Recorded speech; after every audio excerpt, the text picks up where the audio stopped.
Good morning, dear students. In module number 7 of lesson Organism and Population, we are going to discuss about some more parasitic complex lives.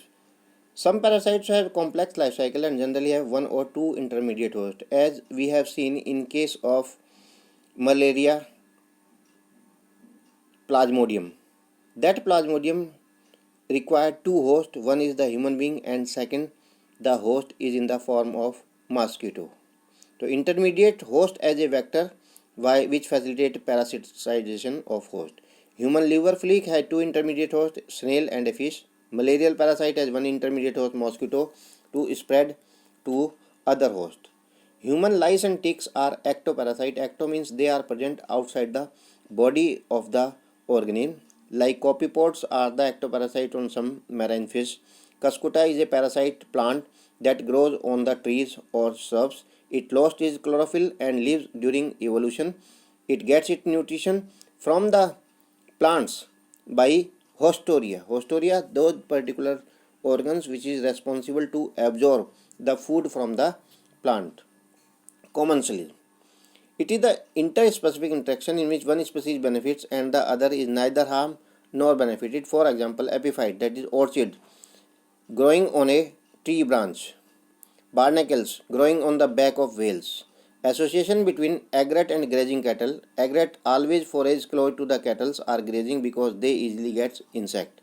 The clownfish, living along with sea anemones. Clownfish get protection from predators. Suckerfish on the back of the shark. Mutualism. It is the interspecific interaction in which both the species interact gets benefit. For example, lichens are relationship between fungi and algae. Cyanobacteria.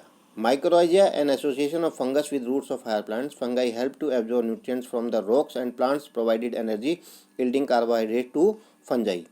Plants depend on insects for pollination and in return they give them nectar or pollen to eat. Animal helps the plants in seed dispersal and in return they give fruits to animals as their food.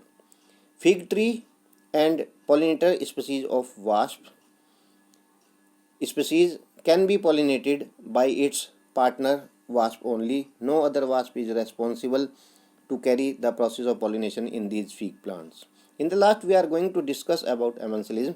It is the interspecific interaction in which one is harmed and the other is neither benefited nor harmed. For example, penicillium secreted chemical penicillin which kills bacteria or responsible to retard the growth of bacteria. So here certain examples they are given in which you have to tell what type of interaction takes place in these following examples. For example, Cuscuta growing on a shoe flower plant, Mycorrhiza living on the roots of higher plants, clownfish living among the tentacles of sea anemone, quail laying her eggs in crow's nest. This one is the best example of brood parasitism because quail lay eggs in the nest of crow and crow carry the process of hatching because the eggs of quail looks similar in appearance as they are the eggs of crow, and five closely related species of barbels living on the same tree. So for first, that is parasitism. For second, mutualism. Third, commensalism. For quail, brood parasitism.